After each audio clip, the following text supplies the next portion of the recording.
Parler essentiellement de la pratique de zazen ou simple assise, qui est le cœur même de la pratique du zen.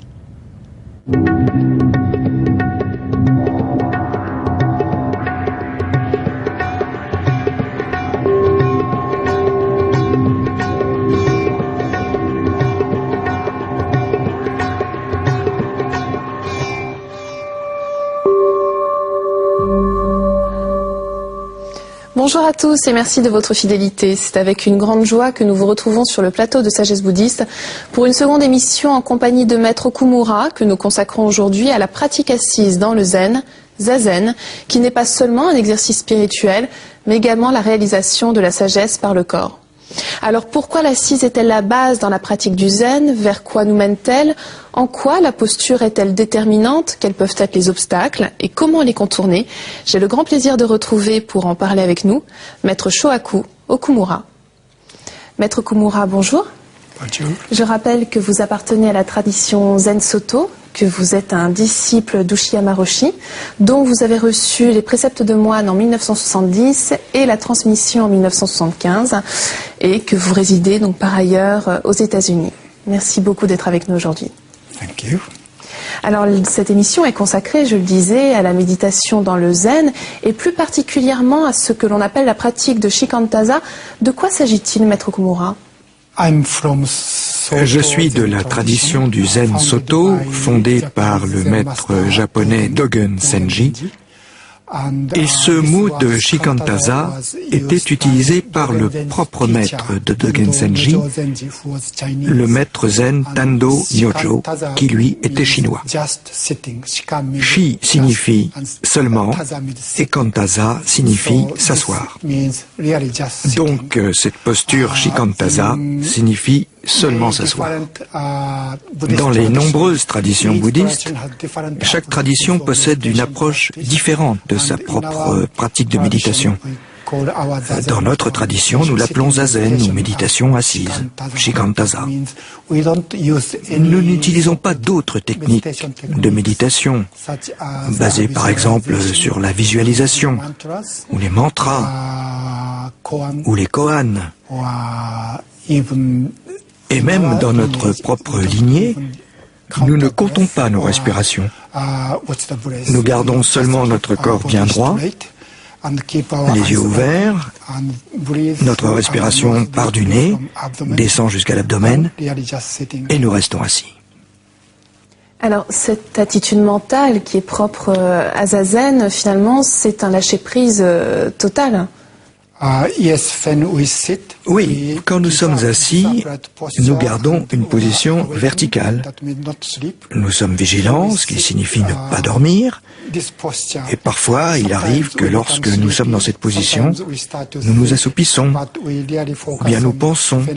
Mais si nous réalisons que nous dévions de cette simple assise, nous devons immédiatement y retourner. Dans notre esprit, de nombreuses pensées vont et viennent. Nous commençons à penser. Nous devons arrêter et retourner à notre pratique. Cela s'appelle laisser passer les pensées. L'expression de mon maître était d'ouvrir les pensées. Lorsqu'on réfléchit, on saisit quelque chose, mais nous devons nous en dessaisir et retourner à la simple assise. Alors, est-ce que Shikantaza, ce n'est pas également, finalement, mettre toute son énergie tout entière dans l'assise, Maître Okumura? Oui. Quand nous sommes assis, nous devons nous concentrer sur ici et maintenant, sur ce que nous faisons. Car il arrive parfois que notre corps est dans la bonne posture, mais que notre esprit vagabonde. Aussi, dès que notre esprit est ailleurs, nous devons revenir à notre assise et mettre toute notre énergie dans cette seule pratique assise. C'est ainsi. Alors, vous pratiquez Shikantaza de la même manière que la façon dont votre maître lui-même vous l'a appris, vous l'a enseigné. Quelles sont ses caractéristiques ? Il a créé sa propre forme de méditation. Lorsqu'il était abbé de Antaiji, nous avions 5 jours de sessions de méditation chaque mois, excepté en février et en août. Et durant ces 5 jours, nous étions assis pendant 15 minutes à raison de 14 fois par jour, de 4 heures du matin jusqu'à 9 heures du soir. Ainsi, nous étions assis quasiment toute la journée pendant 5 jours. C'était son unique mode de pratique, même dans la tradition Zen Soto. Et j'ai continué cette forme de pratique avec les Occidentaux. Alors, Maître Dogen disait, lui, le chemin est complet et universel. Comment peut-on différencier la pratique de l'éveil? Qu'est-ce que ça signifie plus précisément, Maître Kumura? En fait, ce qu'il voulait dire, c'était qu'il n'y avait pas de réelle distinction entre ce que nous faisons maintenant et ce que nous voulons obtenir dans le futur. Car ce que nous faisons maintenant est en soi l'éveil. Il n'y a pas de séparation entre les moyens et le but.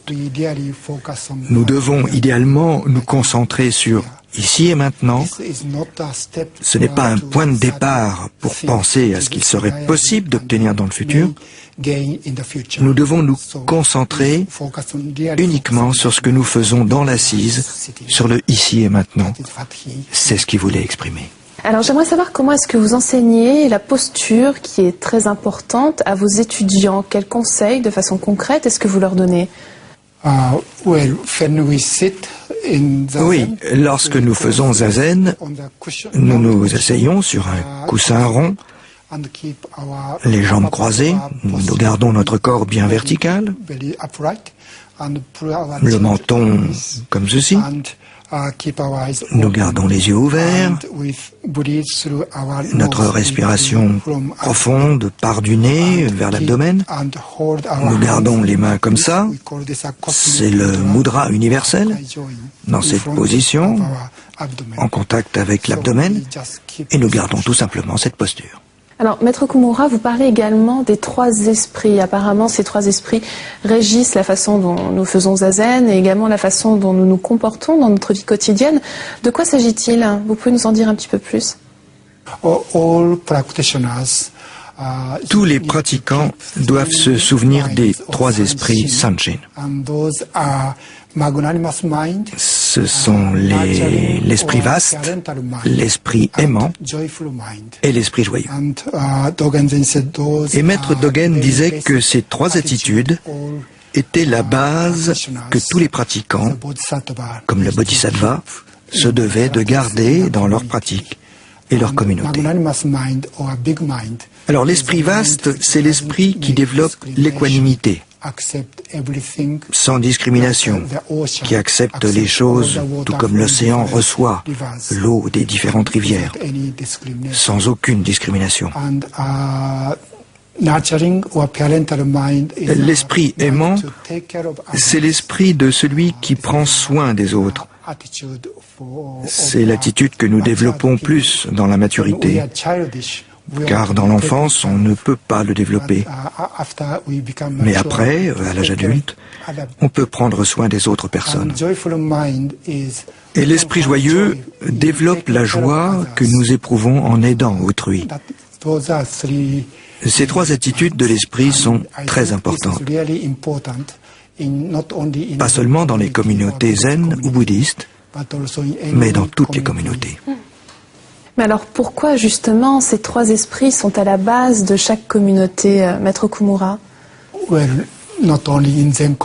Pas seulement dans la communauté zen, car aujourd'hui, tous les gens issus de différentes traditions, de différentes cultures, les laïcs, les religieux, font partie d'une vaste communauté dans le monde. Et si nous pensons que seule notre tradition est l'unique et véritable tradition, que toutes les autres sont fausses, On ne pourra jamais vivre en paix et en harmonie avec les autres traditions. Aussi, cet esprit équanime, sans discrimination, le fait d'accepter avec tolérance les autres, leur culture ou leur façon de penser, c'est très important. Et par cette action, on peut développer la joie et la paix. Alors, Maître Kumura, même si Shikantaza signifie seulement s'asseoir, quels sont les principaux obstacles auxquels on peut se trouver confronté et comment les contourner? Bien sûr, nous avons beaucoup de difficultés. Et la première vient de notre intérieur, de nous-mêmes, de notre façon de penser et de juger, qui est basée sur nos préférences personnelles. Et nous sommes toujours tournés vers un but dans notre société moderne.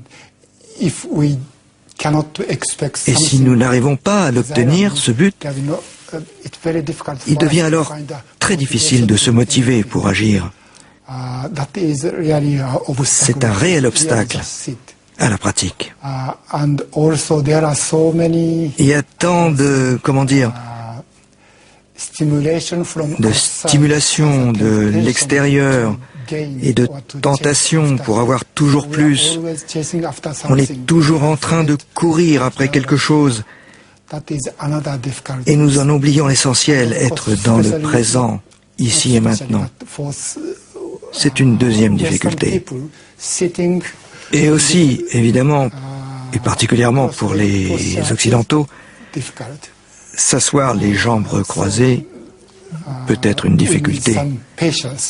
Il faut de la patience et il n'y a pas d'autre moyen de le faire sans cette difficulté.